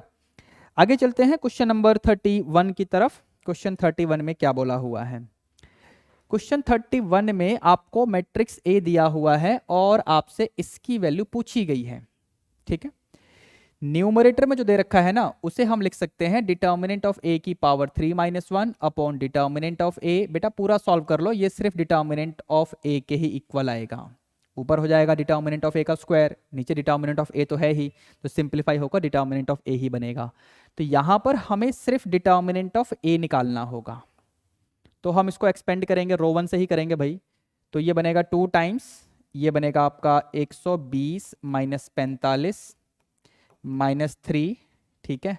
ये बनेगा माइनस का 80 माइनस का 30 प्लस में 10 इंटू 36 प्लस 36 यानी 72, डायरेक्टली लिख दो, ठीक है। अब इसको सिंप्लीफाई करना है, ये बनेगा 75 इंटू 2 यानी 150 आ जाएगा ये तो, ठीक है। ये बनेगा आपका 110 नेगेटिव और बाहर यानी ये प्लस का 330 आएगा और ये आपका 720, ठीक है। ये पूरा आपका आ जाएगा 1200, यानी ऑप्शन सी को चेक करिए। क्वेश्चन 31 का ऑप्शन सी सही हो जाएगा, ठीक है बेटा। आगे बढ़ेंगे क्वेश्चन नंबर 32 की तरफ। अब ये रहा क्वेश्चन नंबर 32। इसमें हमें इस डिटर्मिनेंट को सिंपली एक्सपेंड करना है। रो 1 से ही कर दो, तो ये बनेगा 1 0 minus 2 minus 1 1 into 1 minus 3 two जा 6 प्लस 1 इंटू 1 माइनस 0, ठीक है। यानी ये आपका हो जाएगा -2, ये बनेगा आपका प्लस का 5 और ये प्लस का 1, तो 6 माइनस 2 यानी 4। ऑप्शन डी मेरे को दिख रहा है। क्वेश्चन 32 का ऑप्शन डी सही हो जाएगा, चेक करिए, ठीक है बच्चों। क्वेश्चन 33 को लेते हैं। इसमें माइनर निकालना है एलिमेंट 2 का। एलिमेंट 2 ये रहा, इसका माइनर निकालना है, मतलब ये कहां पर है? Second row third column. Second row third column में एलिमेंट 2 है। तो आपके पास डिटर्मिनेंट बच गया 0 -1 3 और 4 वाला। तो यहां से आपको माइनर मिलेगा 0 माइनस ऑफ -3, चेक करिए +3 कहां पर है? ऑप्शन ए में। क्वेश्चन 33 का ऑप्शन ए सही हो गया, ठीक है बच्चों। आगे चलते हैं, क्वेश्चन नंबर 34 को देखते हैं। क्वेश्चन 34 में क्या बोला हुआ है? मैट्रिक्स ए दे रखा है, आपको इसका एडजॉइंट लिखना है, यानी अच्छा खासा काम करना है। तो शुरू करते हैं भाई। क्या होगा बेटा? ये बनेगा आपका 0 माइनस ऑफ -6 यानी प्लस का 6। अब प्लस का 6 ऑप्शन ए और बी में ही है, यानी इन दोनों को हटा दो, ठीक है। आगे बढ़ते हैं। फिर आपको लिखना है 1 -3 यानी -2 यानी प्लस का 2। अब प्लस का 2 सिर्फ यहाँ पर है, यानी ऑप्शन बी सही हो जाएगा। बस मैं आगे वाले एलिमेंट्स के कोफैक्टर्स नहीं निकाल रहा, मेरा काम हो चुका है, आप देख लो। बाकी सभी एलिमेंट्स के भी कोफैक्टर लिखकर फाइनली एडजॉइंट मैट्रिक्स लिख लो, ठीक है। I am not doing that. Question number 35 की तरफ चलते हैं। Question number 35। क्वेश्चन 35 में मैट्रिक्स ए स्क्वायर मैट्रिक्स है जिसका ऑर्डर ये रहा, और आपको ये कंडीशन दे रखी है, ठीक है, और आपको ये कंडीशन दे रखी है, आपको डिटर्मिनेंट ऑफ ए निकालना है, ठीक है। अब इसका जो कंसेप्ट है ना, आज की क्लास में हो चुका है, ए इंटू एडजॉइंट ऑफ ए इसके इक्वल होता है, समझे। इस पूरे मैट्रिक्स में से -2 कॉमन लोगे ना, तो ये -2 इंटू यूनिट मैट्रिक्स बन जाएगा। मतलब डिटर्मिनेंट ऑफ ए की वैल्यू हमें मिल चुकी है -2 के इक्वल, समझे। ऑप्शन सी को देखिए, 35 का ऑप्शन सी सही हो जाएगा, एक बार चेक कर लो, समझे कि नहीं, ठीक है। क्वेश्चन नंबर 36 की तरफ चलते हैं। क्वेश्चन 36 में मैट्रिक्स ए दे रखा है, इसके क्यूब का डिटर्मिनेंट दे रखा है, आपको अल्फा बताना है। तो सबसे पहले तो यहाँ पर डिटर्मिनेंट ऑफ ए निकाल लो, this will be alpha square -4, ठीक है। अब इस कंडीशन के पास पहुंचेंगे, इसे हम लिख सकते हैं ऐसे, इसमें आपको कोई प्रॉब्लम नहीं होनी चाहिए, ठीक है, बता रखा है मैंने आज की क्लास में। ये हो जाएगा डिटर्मिनेंट ऑफ ए, दोनों तरफ क्यूब रूट ले लोगे तो ये बन जाएगा 3, ठीक है। डिटर्मिनेंट ऑफ ए ये रहा, जहां पुट करिए, तो अल्फा स्क्वायर -4 3 के इक्वल होगा, तो अल्फा आ जाएगा ±√7, यानी ऑप्शन डी को चेक करें। क्वेश्चन 36 का ऑप्शन डी सही हो गया, ठीक है बच्चों। क्वेश्चन 37 की तरफ चलते हैं। Now we have question number 37। इसमें डिटर्मिनेंट को 0 के इक्वल लिखा गया है, और फिर हमसे x की वैल्यू पूछी गई है। कैसे करेंगे बेटा, डिटर्मिनेंट को हम डायरेक्टली एक्सपेंड कर देंगे, ये बनेगा -2x + 18, चेक करो, -3, फिर ये बनेगा आपका 14 + 27, then we have -1 into minus का 42 -9x, all that is equal to 0। Simplify करते हैं फर्दर, ये बनेगा माइनस का 10x प्लस में 90, ये क्या बनेगा आपका 27 + 14, यानी ये बनेगा आपका 41 इंटू 3, यानी माइनस का 123 ऐसा आ जाएगा। ये बनेगा प्लस का 42 प्लस का 9x, all that is equal to 0। 9x - 10x side change कर दो, प्लस का x हो जाएगा। LHS में क्या क्या बचेगा, 90 - 123 + 42। अब इसको सिंप्लीफाई करते हैं भाई, फाइनली क्या आने वाला है, तो इनको सिंप्लीफाई करेंगे तो ये बन जाएगा आपका 9, एक बार चेक करिए, यानी ऑप्शन ए सही हो जाएगा क्वेश्चन नंबर 37 का, ठीक है। क्वेश्चन 38 की तरफ चलते हैं। क्वेश्चन नंबर 38 में क्या बोला हुआ है, now we have question number 38। इसमें मैट्रिक्स ए दिया हुआ है और इसका हमें इनवर्स निकालना है। ऑप्शंस में किस तरीके से ऑप्शन दिए गए हैं इसको ध्यान से देखिए। एक ऑप्शन ये भी है कि डज नॉट एग्जिस्ट, मतलब इसका डिटर्मिनेंट अगर 0 आ गया तो फिर अच्छी बात है, ऑप्शन डी सही हो जाएगा। लेकिन फिलहाल मुझे इसका डिटर्मिनेंट निकालना पड़ेगा, फिर एडजॉइंट भी निकालेंगे। तो डिटर्मिनेंट निकालने के लिए आप इसको ना रो 1 से एक्सपेंड कर दो, जैसे ही रो 1 से एक्सपेंड करोगे आपको मिलेगा -1, चेक कर लो, मतलब ऑप्शन डी तो रूल आउट यहीं पर हो गया, यानी इसका इनवर्स एग्जिस्ट करेगा, ठीक है। अब मुझे लिखना पड़ेगा एडजॉइंट वाला मैट्रिक्स, तो एडजॉइंट ऑफ मैट्रिक्स ए, ये क्या आएगा बेटा, तो ये तो आपका -1 ही बनेगा, है ना, इस एलिमेंट के लिए। फिर इस एलिमेंट का हम लिखेंगे कोफैक्टर, तो ये बनेगा आपका 0, चेक करिए। फिर इसका आप लिखेंगे तो ये बनेगा -59, ठीक है। फिर इस एलिमेंट की बारी है, तो इसका कोफैक्टर आप लिखेंगे तो 0 आएगा। इस एलिमेंट की बारी है, यानी ये आएगा -1, चेक करते चलना बच्चों, ठीक है। फिर इस एलिमेंट की बारी है, तो इसका आएगा -69, राइट। अब यहाँ पर आ जाओ, 59 का लिखेंगे तो 0 रहेगा। फिर 69 का लिखेंगे तो ये बनेगा आपका 0, चेक करो। फिर -1 का लिखेंगे तो ये बनेगा आपका 1, ठीक है। अब इस एडजॉइंट वाले मैट्रिक्स को डिटर्मिनेंट से डिवाइड कर दो। डिटर्मिनेंट की वैल्यू है -1, यानी 1/-1। -1 को अंदर भेजेंगे तो हमें मिलेगा 1 0 59, चेक करिए। फिर मिलेगा 0 1 69 0 0 -1, ठीक है बेटा। अब ये जो मैट्रिक्स मिला है और ऑप्शंस के हिसाब से अगर हम एनालाइज करें तो बेसिकली ये तो मैट्रिक्स ए के ही इक्वल हो गया, चेक करो। ये जो आपका मैट्रिक्स ए दे रखा है ना, यही तो आ गया है ए इनवर्स की वैल्यू। एडजॉइंट वाले मैट्रिक्स को डिटर्मिनेंट ए से डिवाइड कर दिया तो ए इनवर्स तो आ चुका है, ठीक है। यानी ऑप्शन बी यहाँ पर ठीक हो जाएगा। क्वेश्चन नंबर 38 का ऑप्शन बी सही हो गया, चेक करिए बेटा, ठीक है। आगे चलते हैं क्वेश्चन नंबर 39 की तरफ। Now we have question number 39। इस डिटर्मिनेंट का वैल्यू हमें निकालना है। कैसे करोगे, डायरेक्टली एक्सपेंड करोगे या प्रॉपर्टी लगाओगे, आपके ऊपर है। अगर आपको डिटर्मिनेंट्स की प्रॉपर्टीज आती हैं, बेसिक प्रॉपर्टीज आनी चाहिए, ठीक है ना, तो प्रॉपर्टी लगा के कर लो या फिर डायरेक्टली एक्सपेंड कर दो। मैं तो प्रॉपर्टी लगाऊंगा, तो मैं यहां पर क्या करने वाला हूं, रो 1 को चेंज करूंगा रो 1 प्लस रो 2 प्लस रो 3 में। जब ये काम करेंगे तो हमें मिलेगा 3y प्लस के। चेक करके देखो, यहां भी 3y प्लस के मिलेगा, यहां भी 3y प्लस के मिलेगा। This will be y, this will be y, this will be y plus k, this is y, this is y and this is y plus k, ठीक है। रो 1 में से आप चाहो तो 3y प्लस के common ले सकते हो, अगर कॉमन नहीं लेना तो भी कोई बात नहीं है।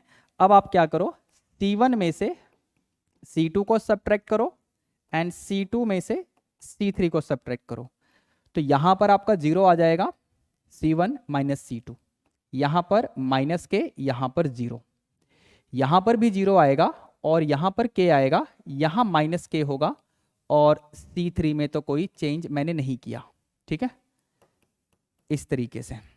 अब आप रो 1 के अलोंग एक्सपेंड कर दो, तो जैसे ही आप एक्सपेंड करेंगे 3y प्लस के, क्या आएगा आपके पास, के स्क्वायर माइनस 0, यानी के स्क्वायर डायरेक्टली यहां लिख दो।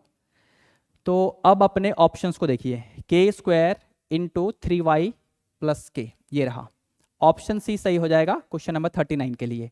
अगर आप इस डिटर्मिनेंट को डायरेक्टली एक्सपेंड करेंगे तब भी आपका आंसर यही आएगा, लेकिन टाइम कंज्यूमिंग तरीका है, कैलकुलेशन काफ़ी अच्छी खासी हो जाती हैं, इसलिए कह रहा हूं कि प्रॉपर्टीज का बेसिक आइडिया आपको ले लेना चाहिए, समझे। Now we have question number 40। इसमें क्या बोला हुआ है, if this matrix A is the adjoint of a square matrix B, मतलब एडजॉइंट ऑफ बी लिखोगे तो आपको मैट्रिक्स ए मिलेगा, ठीक है, ये बता दिया। तो आपको बी इनवर्स की वैल्यू लिखनी है। बी इनवर्स का मतलब क्या हुआ, adjoint of matrix B divided by its determinant, यही मतलब होता है, ठीक है। एडजॉइंट ऑफ मैट्रिक्स बी का मतलब आपके क्वेश्चन में ऑलरेडी बता रखा है कि मैट्रिक्स ए है, बस मुझे मैट्रिक्स बी का डिटर्मिनेंट मिल जाए तो मेरा काम हो जाएगा। अब कैसे होगा, ध्यान से देखना, इस कंडीशन को हम लेके चलेंगे। अगर यहां पर मैं डिटर्मिनेंट कंसीडर कर लूं तो ये ऐसा बनेगा, सही बात है, वेट करो बताऊंगा कैसे सॉल्व होगा।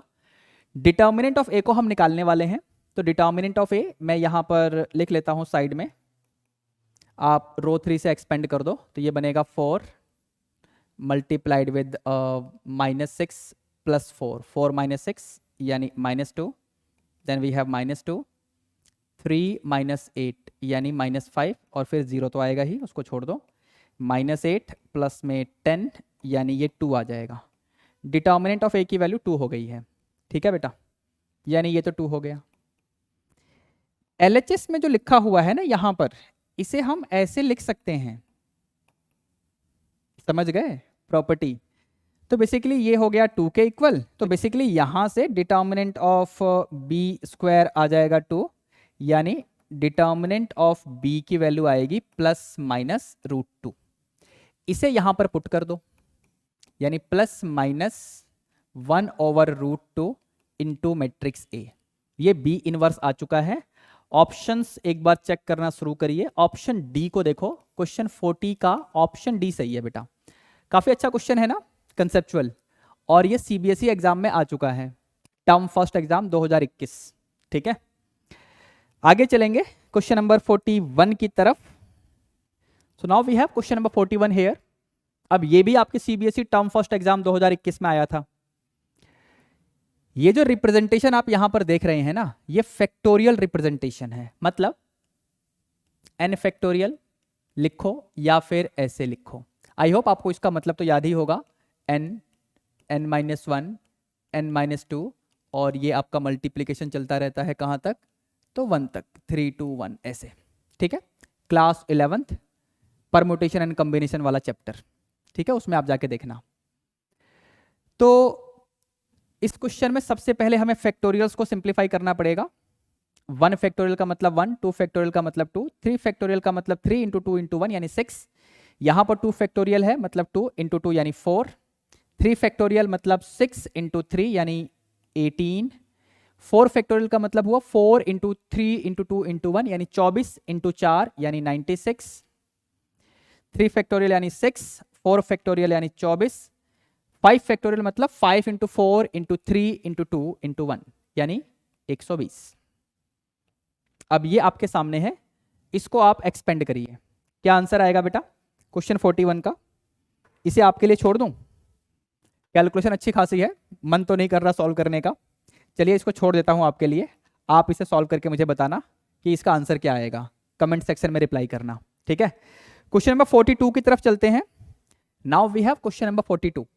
इसमें क्या दे रखा है, ये जो मैट्रिक्स है ना, इसे मल्टीप्लाई किया गया है इस मैट्रिक्स के इनवर्स के साथ, और फिर इस आरएचएस वाले मैट्रिक्स से कंपेयर करके हमको ऑप्शंस सेलेक्ट करने हैं, जो भी ऑप्शन सही होगा। तो इसका डिटर्मिनेंट क्या आएगा वो हम लिखेंगे और एडजॉइंट भी लिख देंगे डायरेक्टली, और स्टार्ट करते हैं जरा सॉल्यूशन।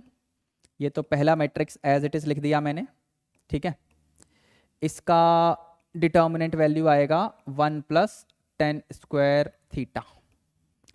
एडजॉइंट के लिए diagonal elements interchange, non diagonal वालों का साइन चेंज कर दिया मैंने, ठीक है।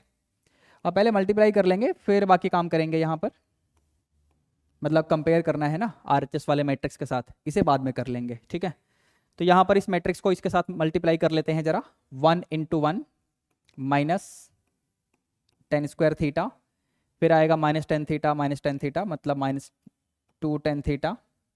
Next will be +2 tan theta, then we have -tan square theta +1 यानी 1 माइनस tan स्क्वायर थीटा, ठीक है। और इस पूरे रिजल्ट के साथ ये डिटर्मिनेंट से डिवाइड जो किया था हमने वो भी तो आएगा, यानी 1/1 + tan स्क्वायर थीटा, ऐसे, ठीक है। अब इस डिटर्मिनेंट वैल्यू को हर एलिमेंट के पास जैसे ही तुम भेजोगे ना, तो ये बनेगा 1 - tan square theta upon 1 + tan square theta. Direct formula बन गया cos 2 थीटा का। आज की क्लास में पहले भी ऐसा कुछ हो चुका है। ऐसे यहां पर आएगा 2 tan theta upon 1 + tan square theta, sin 2 theta का डायरेक्ट फॉर्मूला बन गया, ठीक है बेटा। तो इसको हम डायरेक्ट लिख लेते हैं, यहां बन जाएगा cos 2 theta, this will B minus sin 2 theta, this will B sin 2 theta and this will B cos 2 theta. Now all that is equal to RHS वाला matrix which is A - B, यहाँ B और यहाँ पर A, ठीक है ना। इस result को इस मैट्रिक्स के साथ में कंपेयर करेंगे तो हमें A और B की वैल्यूज मिल जाएंगी। A क्या आएगा, A will be equal to cos 2 theta and B is coming out to be sin 2 theta, ठीक है बेटा। ऑप्शंस को एनालाइज करते हैं जरा। ऑप्शन A में A square into B square equal to 1 बिल्कुल गलत है। ऑप्शन बी में A square + B square equal to 1 ये सही हो सकता है। A स्क्वायर + B स्क्वायर का मतलब हुआ cos स्क्वायर एंगल में 2 थीटा है, प्लस B स्क्वायर यानी sin स्क्वायर एंगल 2 थीटा ही है, और ये पक्का 1 होगा, क्लास 10th का स्टूडेंट भी बता देगा, ठीक है बेटा। तो कहने का मतलब इस क्वेश्चन में ऑप्शन बी वाला सही हो गया, क्वेश्चन 42 का ऑप्शन बी सही हो गया है। चलते हैं आगे क्वेश्चन नंबर 43 की तरफ। Now we have question number 43। इसमें क्या बोल रहा है, मैट्रिक्स ए 3/3 का मैट्रिक्स है, capital A I J cofactors को रिप्रेजेंट कर रहा है फॉर द करस्पॉन्डिंग एलिमेंट्स ए आई जे, ठीक है। आपको इसकी वैल्यू बतानी है, डायरेक्ट कंसेप्ट है, ध्यान से सुनना। जो भी एलिमेंट आपके पास लिए गए हैं वो कौन से रो के हैं, चेक करो। ये आपके सेकंड रो के एलिमेंट हैं, ठीक है। कोफैक्टर्स किस रो के हैं, ये कोफैक्टर्स हैं, इनको चेक करो। ये कौन से रो के हैं, ये फर्स्ट रो के हैं। तो एलिमेंट्स एंड कोफैक्टर्स डिफरेंट रोज के हैं, और फिर इस तरीके से अगर इनको रिप्रेजेंट किया गया है मतलब इनके करस्पॉन्डिंग प्रोडक्ट्स का सम लिया गया है, तो यहां पर आंसर 0 आएगा, समझे। एक बात और सुनना, अगर elements and cofactors same row के हों तब उनके करस्पॉन्डिंग प्रोडक्ट का सम लेते हैं ना, तो फिर क्या मिलता है, डिटर्मिनेंट वैल्यू मिलता है, समझे? तो बेसिकली यहां पर ऑप्शन सी हो जाएगा क्वेश्चन 43 का। क्लियर है बेटा? 44 को देखिए, क्वेश्चन 44 बहुत ही सिंपल सा क्वेश्चन है। इसमें क्या बोला हुआ है, ये डिटर्मिनेंट इसके इक्वल है तो आपको x की वैल्यू बतानी है। इसको सिंप्लीफाई करिए, x plus 1 into x plus 2, x plus 1 into x plus 2 minus x minus 3 into x minus 1। Now that will be equal to, RHS में चलते हैं, 4 3 12 माइनस ऑफ माइनस 1 यानी प्लस 1 हो जाएगा। इसको सिंप्लीफाई करना पड़ेगा बेटा, x square plus 3x plus में 2 माइनस ये बनेगा आपका x square minus 4x plus में 3, that is equal to 13। Bracket खोलोगे तो एक्स स्क्वायर वाला कट जाएगा, ये 3x और ये माइनस ऑफ माइनस 4x यानी 7x हो जाएगा, प्लस में 2 है ही, और यहाँ पर ये minus 3, now that is equal to 13। एक बार चेक करिए 7x की वैल्यू क्या आ रही है बेटा, ये आएगी 14। 2 माइनस 3 माइनस 1 साइड चेंज कर दिया, 13 प्लस 1 14 हो गया। तो x की वैल्यू मिल जाएगी 7 2 14, यानी ऑप्शन डी को चेक करिए, क्वेश्चन 44 का ऑप्शन डी सही हो गया। ठीक है, आगे चलते हैं, क्वेश्चन नंबर 45 को लेते हैं। Now we have question number 45 in front of us. इसमें क्या है बेटा, मैट्रिक्स ए दिया हुआ है, इसका डिटर्मिनेंट वैल्यू भी दे रखा है। Cij का मतलब है cofactor of the element Aij, तो आपको इस एक्सप्रेशन की वैल्यू बतानी है। अब ऐसा कंसेप्ट अभी तो बताकर आया हूं, यहां पर एलिमेंट को देखना ध्यान से, कौन से रो का है, एलिमेंट फर्स्ट रो के हैं, ठीक है, और कोफैक्टर भी फर्स्ट रो के एलिमेंट्स के ही लिए गए हैं, और इनके करस्पॉन्डिंग प्रोडक्ट का सम लिखा हुआ है। तो ये तो डिटर्मिनेंट ऑफ मैट्रिक्स ए हो गया ना, जिसकी वैल्यू दे रखी है -15, यानी ऑप्शन ए वाला यहां पर सही हो जाएगा। क्वेश्चन 45 भी हो गया। ठीक है, क्वेश्चन 46 को देखिए, इसमें क्या है बेटा, आपके पास एक मैट्रिक्स ए दिया हुआ है जो कि स्क्वायर मैट्रिक्स है ऑर्डर 3 का, और एलिमेंट के बारे में ये डेफिनेशन है। इस डेफिनेशन की हेल्प से अगर मैं मैट्रिक्स ए लिखूंगा ना, तो i इक्वल टू जे, मतलब डायगोनल एलिमेंट की बात कर रहा है, वहां पर 1 आना चाहिए। तो यहां 1 आएगा, यहां 1 और यहां पर 1 आएगा। ठीक है, i नॉट इक्वल टू जे, यानी नॉन डायगोनल एलिमेंट पे 0 होना चाहिए, मतलब यहां 0, यहां 0, यहां 0, यहां भी 0, this 0 and this also 0। Now this is actually a unit matrix, identity matrix है ये। अब आपके क्वेश्चन में इस एक्सप्रेशन की वैल्यू पूछी गई है। अब ये जो एक्सप्रेशन है, इसमें जो एलिमेंट्स है ना, ये हैं थर्ड रो के, और कोफैक्टर्स भी इन्हीं एलिमेंट्स के हैं, और इनके करस्पॉन्डिंग प्रोडक्ट का सम दे रखा है। तो ये क्या है, डिटर्मिनेंट वैल्यू ही तो है। तो डिटर्मिनेंट ऑफ मैट्रिक्स ए, जिसे हम डिटर्मिनेंट ऑफ मैट्रिक्स आई भी कह सकते हैं, जो कि 1 हो जाएगा। यूनिट मैट्रिक्स का डिटर्मिनेंट यही होता है। ऑप्शन बी को चेक करिए, क्वेश्चन 46 का ऑप्शन बी सही हो गया बेटा। ठीक है, now we have assertion and reason type questions. Assertion and reason type के क्वेश्चंस में इन ऑप्शंस के हिसाब से आपको करेक्ट आंसर मैच करना होता है। तो देखते हैं क्वेश्चन 47 में क्या बोला हुआ है। क्वेश्चन 47 में असर्शन के स्टेटमेंट में क्या लिखा हुआ है, this determinant is given to us, और इसकी वैल्यू 0 बताई गई है। अब अगर तुम इस डिटर्मिनेंट को ध्यान से देखो, तो इसका जो करस्पॉन्डिंग स्क्वायर मैट्रिक्स बनेगा वो स्क्यू सिमेट्रिक मैट्रिक्स होगा, जिसका ऑर्डर 3 होगा। तो ऑर्डर 3 मतलब ऑड ऑर्डर का अगर स्क्यू सिमेट्रिक मैट्रिक्स है, तो उसका डिटर्मिनेंट वैल्यू पक्का 0 होता है, मतलब असर्शन वाला स्टेटमेंट ट्रू हो गया। ठीक है बेटा, अब जरा रीजन वाले स्टेटमेंट को देखिए, the determinant value of a skew symmetric matrix is always 0। देखो ये बात सही नहीं है, ये बात सही नहीं है, मैंने अभी आपको बोल के बताया।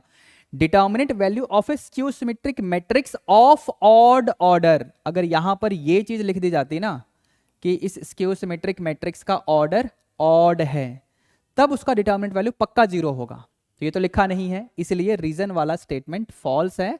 अब क्योंकि असर्शन ट्रू है लेकिन रीजन फॉल्स है, असर्शन ट्रू रीजन फॉल्स, तो इसका ऑप्शन सी सही हो जाएगा 47वें क्वेश्चन में। ठीक है, आगे चलते हैं क्वेश्चन नंबर 48 की तरफ। Now we have question number 48। इसमें असर्शन में क्या बोला हुआ है, the matrix given by M is a non invertible matrix. कोई भी मैट्रिक्स इन्वर्टिबल तभी होता है जब उसका डिटर्मिनेंट वैल्यू 0 ना हो। अब यहां पर नॉन इन्वर्टिबल मैट्रिक्स की बात की गई है। नॉन इन्वर्टिबल मतलब जिसका इनवर्स एग्जिस्ट ना करे, तो उसका डिटर्मिनेंट वैल्यू 0 होगा। ठीक है, तो यहां पर मैट्रिक्स M का अगर हम डिटर्मिनेंट निकालें तो ये बनेगा -3 + 4 यानी 1। अब ये 0 तो है नहीं, समझे? मतलब ये तो इन्वर्टिबल मैट्रिक्स होगा। अब आपके असर्शन में जो लिखा हुआ है ये स्टेटमेंट हो गया फॉल्स, समझे? ठीक है, असर्शन फॉल्स है। अब रीजन को पढ़कर टाइम पास कर सकते हो, क्योंकि अगर असर्शन फॉल्स हो गया तो डायरेक्टली आपका ऑप्शन डी सही हो जाता है। वैसे रीजन को भी एक्सप्लेन कर देता हूं मैं। A singular matrix is always non invertible, बिल्कुल सही बात है। ठीक है बेटा, यानी रीजन वाला स्टेटमेंट ट्रू है, असर्शन वाला फॉल्स है, ऑप्शन डी यहां पर ठीक हो जाएगा। ठीक है बेटा, क्वेश्चन 49 को देखते हैं। इसमें क्या है, असर्शन में हमें एक मैट्रिक्स एक्स दे रखा है, इसका एडजॉइंट हमें निकाल के बता रखा है इस तरीके से। तो एडजॉइंट का तो डायरेक्ट फॉर्मूला है 2/2 का है, डायगोनल के एलिमेंट्स को इंटरचेंज, बिल्कुल ठीक है, नॉन डायगोनल वालों का साइन चेंज, ये भी ठीक है, मतलब असर्शन वाला स्टेटमेंट तो सही हो गया। रीजन वाले को पढ़ते हैं। फॉर अ मैट्रिक्स, ये मैट्रिक्स दे रखा है, adjoint of the matrix will be given by, diagonal के एलिमेंट्स को हमें इंटरचेंज करना है, तो देखो जरा हो रखा है ना, ठीक है, नॉन डायगोनल वालों को साइन चेंज करना है, बिल्कुल सही है, कोई दिक्कत नहीं है, मतलब रीजन वाला भी सही है। लेकिन मजे की बात क्या है ना कि असर्शन का जो स्टेटमेंट है ना, it is being correctly explained by the statement of reason, मतलब इसका तो ऑप्शन ए सही हो जाएगा, समझे? Assertion and reason both are true and reason is the correct explanation of assertion, तो ऑप्शन ए सही हो जाएगा। ठीक है बच्चों, now we have question number 50। इसमें क्या बोला हुआ है, एक मैट्रिक्स M दे रखा है जिसका डिटर्मिनेंट वैल्यू इस तरीके से मिलेगा। अब ये जो मैट्रिक्स M है ये तो डायगोनल मैट्रिक्स है, जिसका डिटर्मिनेंट वैल्यू निकालने का शॉर्टकट आज की क्लास में बता दिया था मैंने कि सिर्फ डायगोनल के एलिमेंट्स को मल्टीप्लाई कर देते हैं, तो यही तो यहां पर करके दिया हुआ है। कहने का मतलब असर्शन वाला स्टेटमेंट बिल्कुल सही है बेटा। ठीक है, अब जरा रीजन वाले स्टेटमेंट को पढ़ के देखिए, इसमें क्या है। For a square matrix P जिसका ऑर्डर n है, we always have this property. हाँ बिल्कुल ठीक है, इसमें भी कोई प्रॉब्लम नहीं है, मतलब रीजन वाला स्टेटमेंट भी ट्रू है, लेकिन असर्शन और रीजन के स्टेटमेंट में कोई लिंक नहीं है। मतलब हम क्या बोलेंगे, both assertion and reason are true but reason is not the correct explanation of assertion, तो यहां पर ऑप्शन बी सही हो जाएगा। ठीक है बच्चों, अब इससे पहले कि मैं आज का लेक्चर वाइंड अप करूं, अगर आपको इस टेस्ट का पीडीएफ लिंक चाहिए तो इस वीडियो का डिस्क्रिप्शन बॉक्स चेक कर लेना, लिंक पर क्लिक करने से आपको दूसरे टॉपिक के भी टेस्ट मिल जाएंगे। ठीक है, आप इस वीडियो को लाइक करने के बाद अपने सभी क्लासमेट्स को भी शेयर कर देना। ठीक है बच्चों, चैनल को सब्सक्राइब करके बेल नोटिफिकेशन प्रेस कर लेना ताकि हर इंपॉर्टेंट वीडियो की अपडेट आप लोगों को टाइम टू टाइम मिलती रहे। चलिए मिलते हैं नेक्स्ट लेक्चर में, till then be good, take care, all the best.